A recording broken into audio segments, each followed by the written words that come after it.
it's nothing new, but it's so good to see you.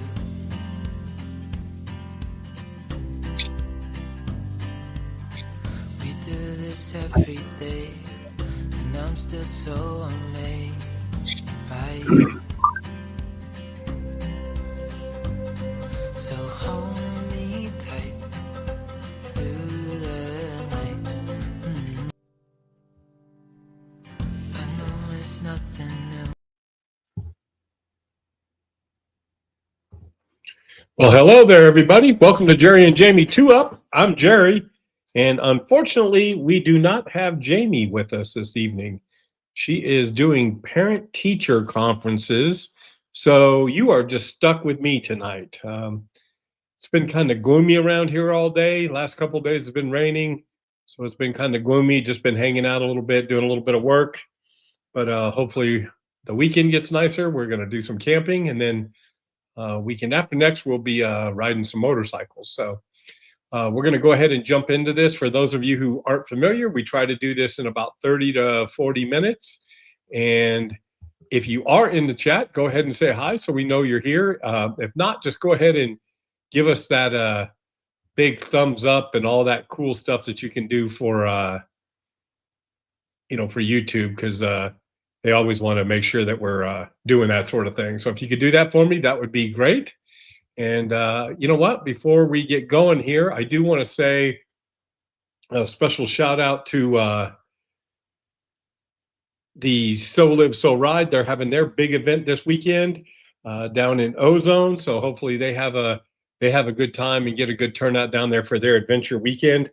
It looks like it could be a lot of fun, and Kate and Dustin always do a great job. So if you guys are ever in the area, go check out So Live, So Ride. So, all right, we're going to go ahead and get started here. So first thing we're going to do is we're just going to start off the show. We always start off with first look. Whenever there's a new motorcycle or something that catches our eye, we go ahead and take a look at that and try to see what's going on there.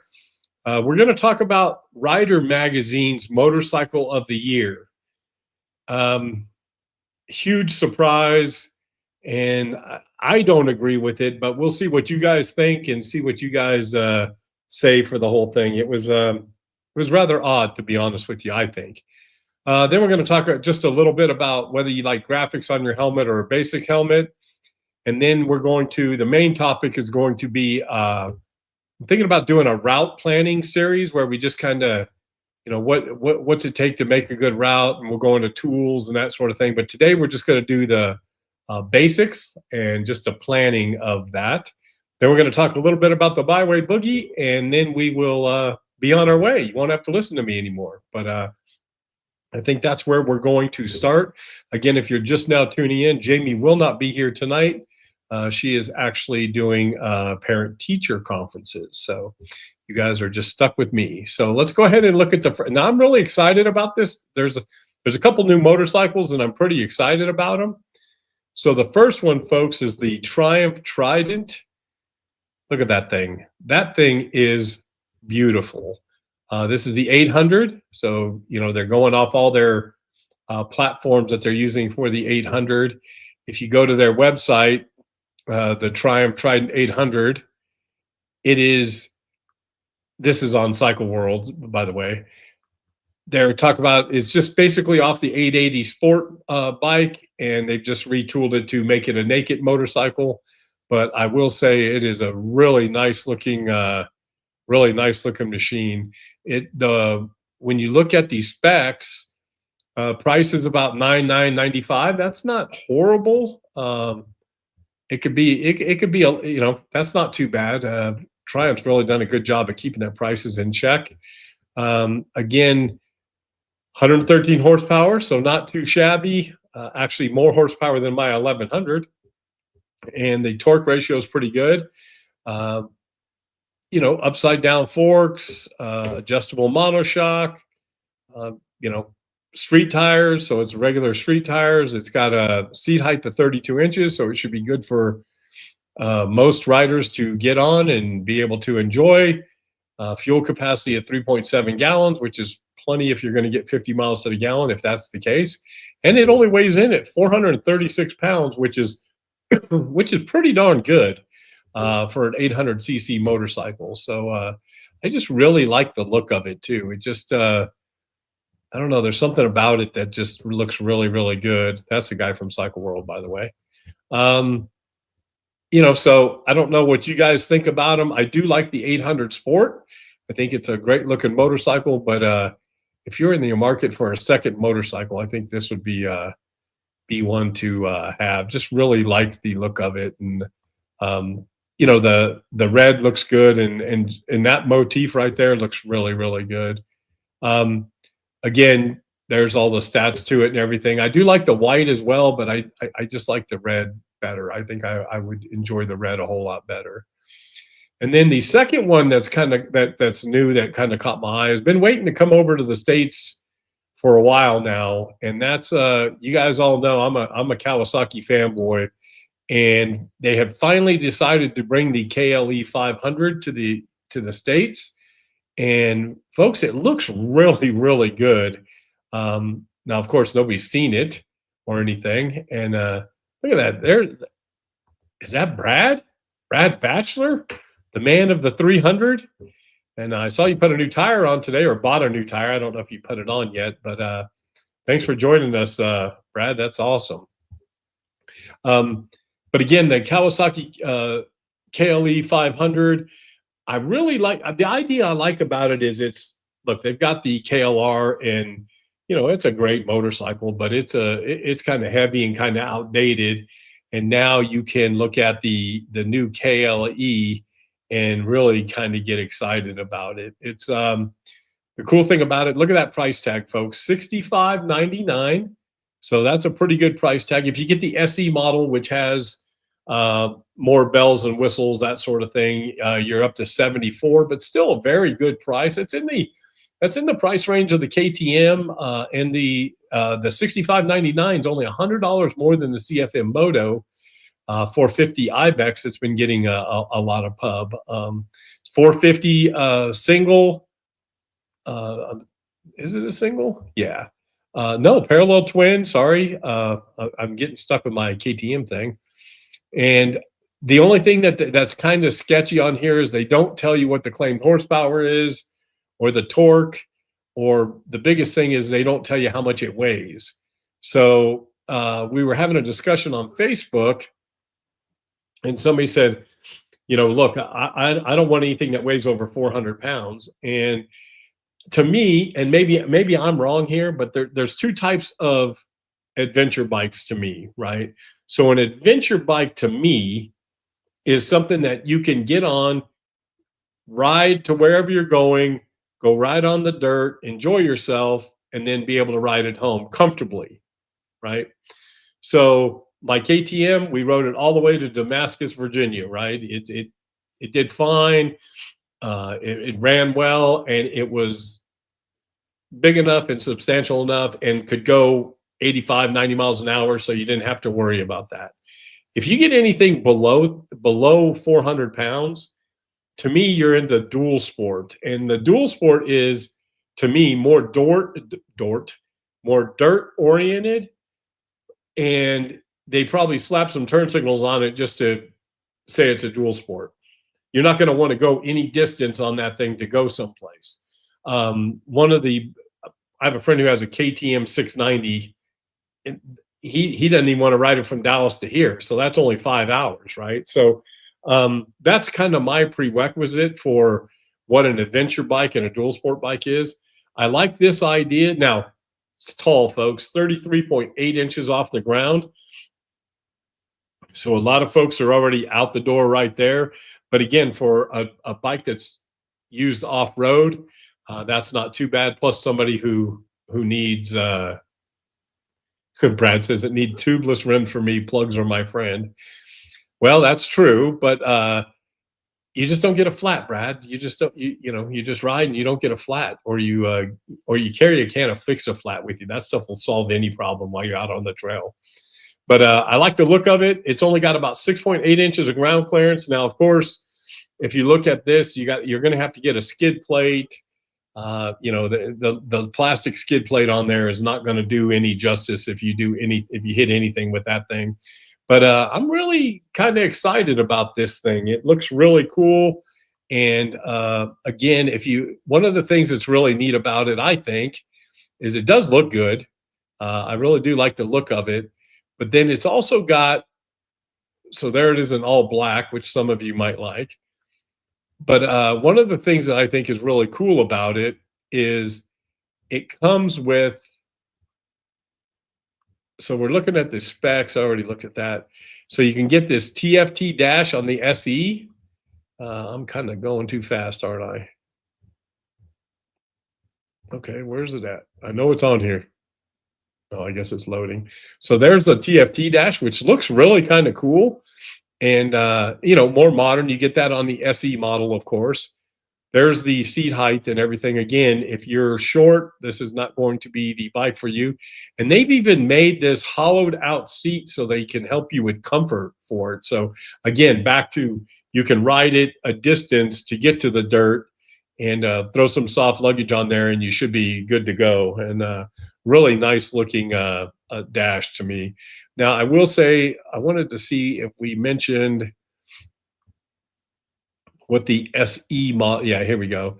So when you step up to the SE model, it gives you the LCD dash, a taller windscreen, larger skid plate, and metal reinforced handguards, and an LED turn signals for your extra $800. But yeah, folks, I'm kind of excited about this. I'm looking forward to seeing it in the wild.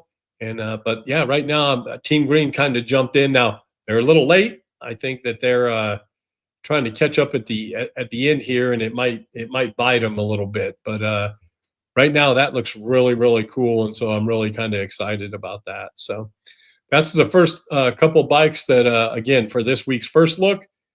Which ones do you like? Would you buy the KLE if you had a chance? Like I said, the price tag's pretty darn good, and seems like a lot of money, and it's right on par with the price of the KTM and the CFM Moto. So if you guys get Rider Magazine, look, I love Rider. I've had Rider Magazine for a long, long time. You guys were probably as puzzled as I was when I saw this. So they do a motorcycle of the year every year, and they have 10 candidates. And, even on their website, it says, here are the 10 bikes that made the cut, right? So when you go over here and you look at the 10 bikes that they mentioned, the BMW R13 RT, which of course I really enjoy that motorcycle. It's just a really good looking bike, and it's just one of those that, if you get a $34,000 and that's in your budget, it's a great machine. I rode one and it's fantastic. The CFM Moto 450 CL is kind of like a cruiser for their 450. I'm not a big fan of it, but for an entry-level cruiser, I'm sure it's great. Then you've got the Harley Davidson Heritage Classic. Again, not my thing, but I could see where people are, enjoying that motorcycle. Now, the fourth one, the Honda NT 1100 DCT. Yes, folks, that's the bike that should have won. You all know that, right? That's the bike that should have won. And I know I'm biased, but for the price and everything you get with that, it should have won. Next is the Indian Chieftain Power Plus. So that is a cool looking motorcycle. It's not my thing again, but if I had to choose between, if somebody said, hey, you've got to get a Harley or an Indian, I think I would go with the Indian. I just like the looks of it. The KTM 390 Adventure R, I think that would be my second choice. Really nice motorcycle, and with all the new upgrades and everything, I think it's a good bike to that is going to be pretty darn good. I am a homer, Brad. You're right. Then next is a Royal Enfield Gorilla 450, and I do really like that motorcycle. A little naked 450. I don't know why they call it the Gorilla, because we all know that Royal Enfield's not, they're not going to burn any horsepower records up. So I don't know why they would call it a Gorilla, but The next one was a Suzuki DRZ4S, which is it looks like a cool motorcycle, a little pricey, but it does look like a very cool motorcycle. Then they had the Triumph Speed Triple 1200 RS, which is a great machine. And then they had the Yamaha YZF R9, which I've heard nothing but great things about. So that's a pretty good crop of motorcycles, right? So, who do you guys, out of this group, who should have won the motorcycle of the year? You guys know my vote, right? I would have probably voted them the NT first, the RT second, the KTM third, the R9 fourth, and probably the Gorilla fifth. That would have been my top five, I think. But now, folks, we're going to show you who won. And it didn't come from this group. So if you could guess which motorcycle won the motorcycle of the year, would you guess this? Yep, me either. I didn't guess it as well. I'm not a fan at all. I don't know what they were thinking. I think it's cool looking. Maybe they sold a whole bunch of. I've never seen one in the wild. But it's hard for me to believe that this is the motorcycle of the year. And maybe I'm just biased against. I don't have a thing against three-wheelers because they're fine. But this is the best motorcycle of 20. I just don't see it. And it's expensive. And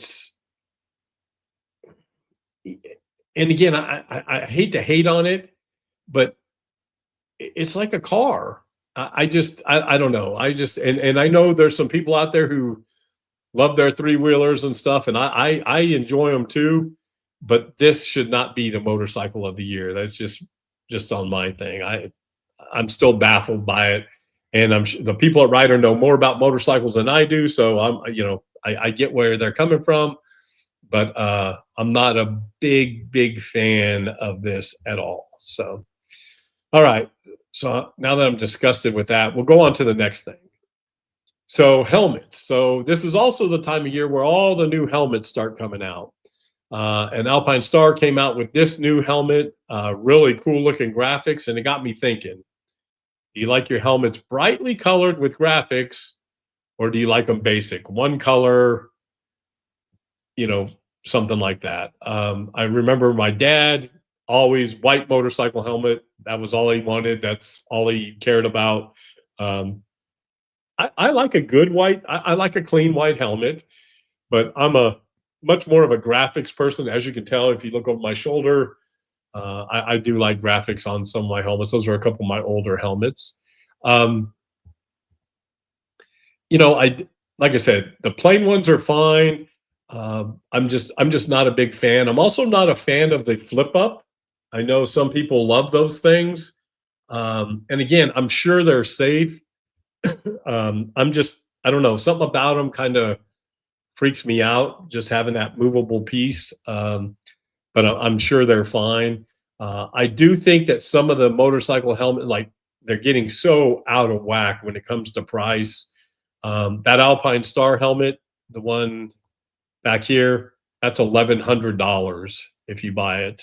And it's no safer than a $500 helmet, right? So I just, again, kind of ranting a little bit, but paint jobs, some people like basic colors, and then some people like graphics. And I'm I do like graphics. Jamie's got a Suomi. She's got a bunch of flowers on her helmet. It's really kind of cool. I do like HJC's helmets. I think they do a good job with their colors and all that. But, are you guys a graphics helmet person, or are you a plain helmet person? Now, on a side note, I did see where, I forgot who it was, is coming out. So I know there's some integrated Cena helmets out there. So Cardo has now jumped on the bandwagon, and I don't know who they shame on me. I forgot what the name of the helmet, but it looks like they're coming out with their own integrated helmet as well for communication devices. And I'm not sure if I like that idea. Um, but I mean, I guess if they can integrate it and you don't have something sticking on the side of your helmet, I use the Scenic camera, so it's going to be sticking out no matter what.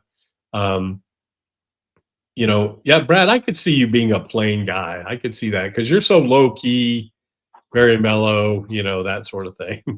um, you need one of those like 1972 open helmets, Evil Knievel helmet. That would fit you perfect. Yep. So that's kind of what the helmet thing is. It's just one of those things that was kind of a short thing I thought I would chat about. So now we'll go to the meat of the podcast, and that is plotting routes. So some people love to do this. For one, I really enjoy doing this. Some people hate doing it. Some of the tools are too hard to use. Some people don't want to take the time to plot it out, which I'm glad, because a lot of people will, part of our business is allowing us to plan things for you. We do a lot of self-guided things. So people will send me, hey, I want to go here, map it out for me, get me hotel rooms, all that. They want kind of a concierge service. I love planning routes, and there's multiple tools for doing it. So I use MRA Route Planner. I used to use Basecamp just like everybody else, but since it's not being supported anymore, I decided to jump ship and go to something else. And Route Planner is where I landed, and so far I've been extremely happy with it. And it also has an app that you can use to navigate with, and it works right on my Android Auto.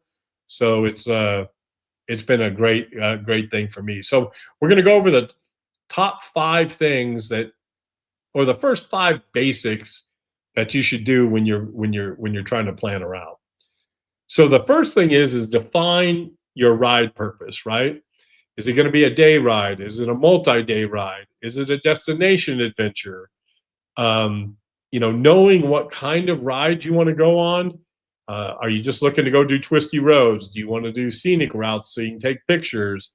Or do you want to just get there in the most efficient scenic way? So there's tons of ways to skin a cat, but a lot of people will jump into a route before they understand the why, and then they're kind of backtracking because, if we all love riding in twisties, right? But if you want to go 500 miles and you want to pick the twistiest roads wherever you're going, that's going to be a long, long day. But if if you want twisty stuff, then plan on 200, 250 miles, you'll be good. 300 miles at the most, really, depending on how twisty the stuff is. If you want to do scenic routes, then pick the scenic routes so you can stop, make sure you plan so you have enough time to take pictures, all that sort of thing. And then, look, there are times where we all want to get to wherever we're going. But if I can avoid getting on the interstate, I'm going to do that. I'm going to take back highways and get to where I'm going. And that's all going to play into how you design your routes and everything. So that's the first thing, right? Know your why. Why are you going on this trip? Next is choose your starting point and destination. So this may sound silly, right? But sometimes, like you said, the destination will drive the plan, but other times the ride itself dictates the destination. So I like to go, if I'm just, excuse me, if I'm just out riding and I'm just out for a day ride, I'll pick and choose where I'm going, but I'll meander off. I'll do that because I know I can get back in time and that sort of thing. I like loop routes. Because I like going someplace. As you guys know, I like to, trailer someplace. If I'm going to spend any time, if I'm there for a week, I want a trailer, I want a base camp, and I want to do like clover leaves out of that area, right? I want to see the area.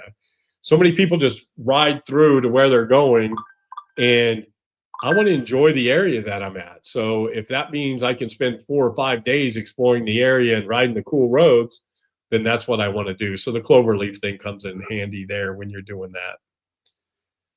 You want to scout the roads, right? So there are a number of ways to look at routes, or look at roads, even if you're not there, right? So you can look at tools like Route Planner, you know, uh, Rever, Google Maps. Look, Google Maps is great because you can zoom in, you can see if it's dirt, you can see if it's, pavement. I like using a thing where you can see terrain, whether you're going through elevation changes or not.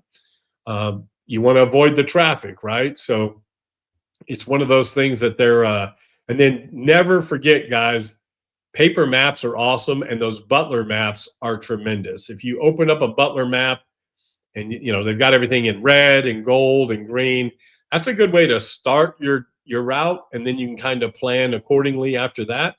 But take your time, map out where you want to go. Look, tons of research on the internet. Get a map out, and then just kind of, it's tedious, but your research early will pay off in the long run when you're out on the trip. So, hopefully you can avoid gravel roads or closures. Look, things change all the time, and you're never going to be able to avoid all of that stuff. But the more research you do, the more apt that you're going to be able to avoid some of that stuff. This is a big one, folks. Plan your fuel, food, and rest stops, right? So have you ever ridden with somebody and they just want to ride tank to tank, and they just go to wherever they're going, and there's no rest area, or there's no rest stop, and they go for fuel and they're there for 10 minutes and you're back on the road?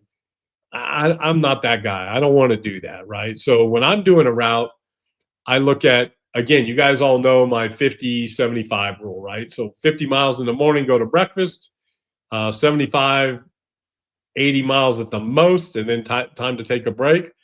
I don't like to push fuel at all. So every second stop, so I'm looking at 160 miles, I'm filling up with gas. I know I can go 225, 230. Some of you on GSs can go like 500 miles. But I'm not going to ride that far anyhow, so I don't mind getting gas. And then that's where I like to stop and get fuel stops. If I'm on the road, and I'm not going to say I don't do it, but I hate to do fast food places on the road. I would rather stop in at mom and pop places. If I'm not going to eat lunch, I'll just grab something at at a fuel stop or a grocery store or something, and kind of go from there. And then, of course, I like coffee stops and everything. And I don't even ride a GS, and I like coffee stops. So, but when you're planning your routes and you're doing that, you want to make sure you're planning for fuel, food, and rest stops. It's going to make your life a whole lot easier. Now, nobody can gauge the weather, right? But there is a couple of things that you can check on. And I can't believe a lot of folks don't do this, right? When they do routes, and sometimes you can't avoid it, but how many times have you been on a route and you're looking in the sun all day long? So I really try to schedule routes where I'm not glaring at the sun all day long. So hopefully it's at my back, or I try to plan it. And sometimes you can't avoid it, but I really hate looking in the sun all day long. Check forecasts. Even if it's 4 weeks out, you can kind of go look at history and see what the temperatures are like, so you can plan accordingly when it comes to packing your bike and doing all that. And then timing, folks, traffic. So how many times have I'm a planner, so I try to get my hotel room before on my trip. I try to book all my hotel rooms, because you can usually cancel a day before or so if something changes.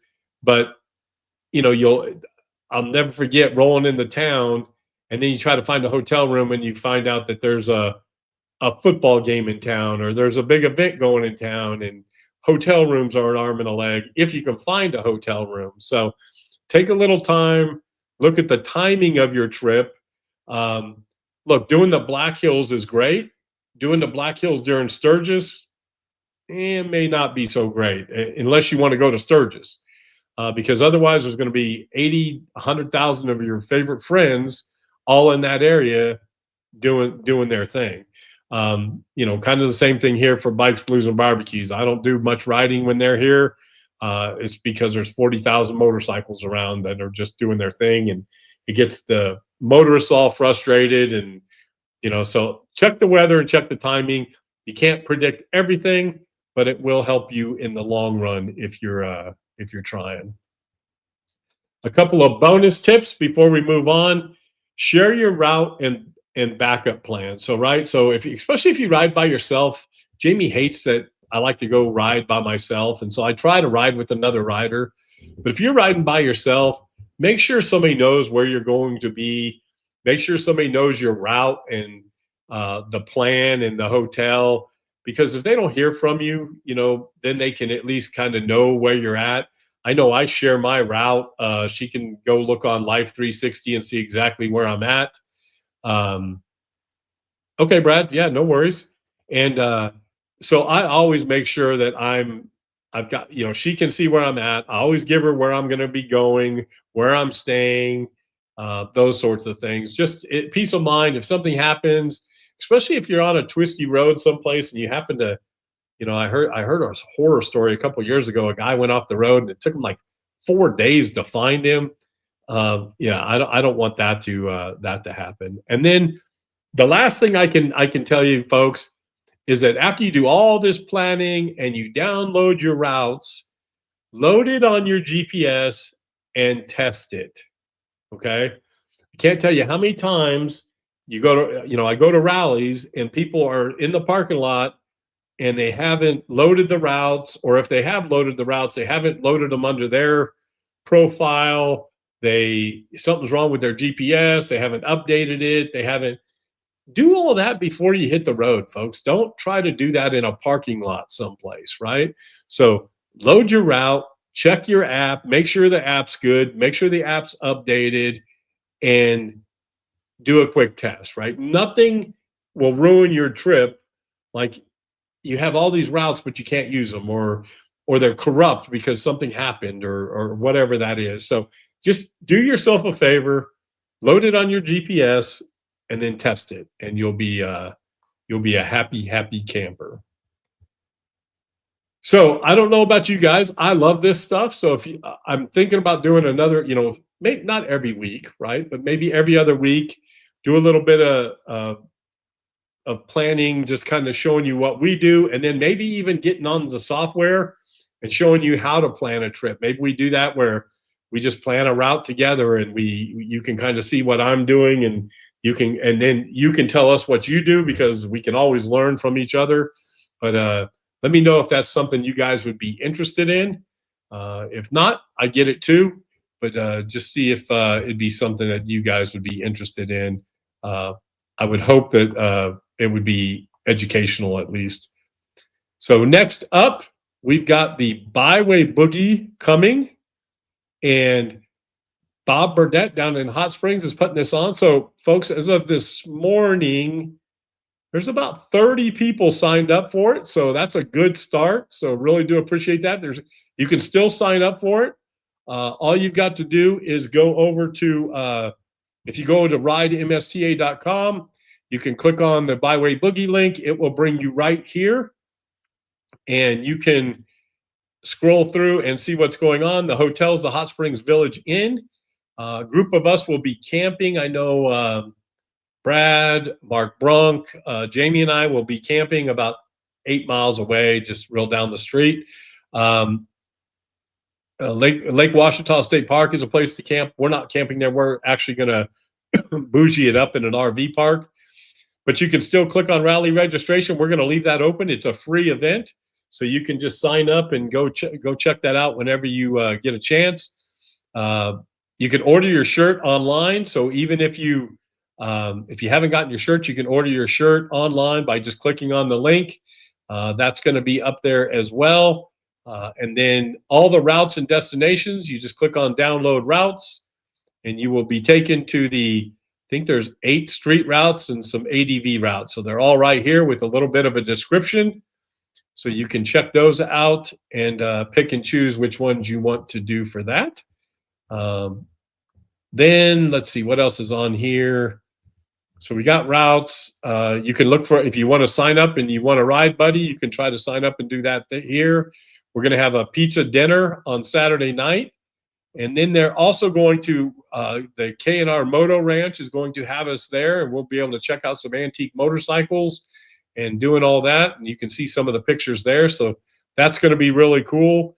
And then, of course, riding and everything. So dinner on your own Thursday night. Friday night, we'll have a check-in. We'll do dinner. And then Saturday, group meetups. And then from 2 p.m. to sundown, they'll be at the K&R Moto Ranch doing all that sort of thing. So, again, you can go sign up. Make sure you click on the link. If you're not a member, you can still come if you're not a member of the MSTA.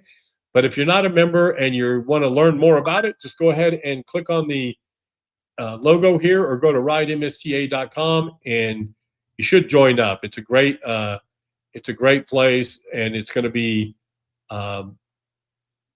it's just a good group of guys and girls that you can ride with, and it's just a good group. I have to say I've really enjoyed my time. Also, in 2026, in October, we are having the Star 2026 is going to be in Springdale, Arkansas, Northwest Arkansas. We've gotten the website up and rolling. So if you look at here, you'll see all the newest things that we have here up front. You can see what's going to go on at Star. Some pictures of previous stars. If you want to look at Arkansas visitors guides, there's places to eat, that sort of thing. It's only 352 days away, so it's right around the corner. Registration will open up April 1st, but again, this is where you will come to register for that. The hotel is the Holiday Inn Springdale, so we have plenty of room there at the Holiday Inn, and that will be available after January 1st, so we'll be able to do that. And then we're also going to have a bunch of places that we can go camping. And Jamie just walked in, so she's had a long day. And then again, you're going to be able to go and download routes. We don't have any of the routes up yet, but all the routes are pretty much done already. We just we're going to ride them a couple times, and then we'll put them up there. Again, all the things that you can check out here. If you want to try to find a ride partner, you can do that on here as well. You can download the GPS route. And then also, I've got a little thing on here. If you guys have not read the pace, say hi to Jamie. And I think she's out of voice after talking all day long with the kids. But if you haven't read the pace, it's on here as well. So you should go check that out.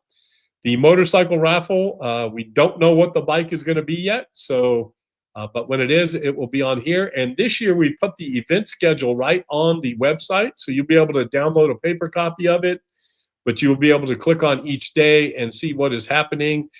We already have for seminars. So Mach 1, the owners of Mach 1, Casey and Courtney, will be doing a seminar on the state of owning a dealership in the modern age. They own the Heritage Indian and Triumph dealership, and they just broke ground on the BMW Ducati dealership that's going to be here in Northwest Arkansas.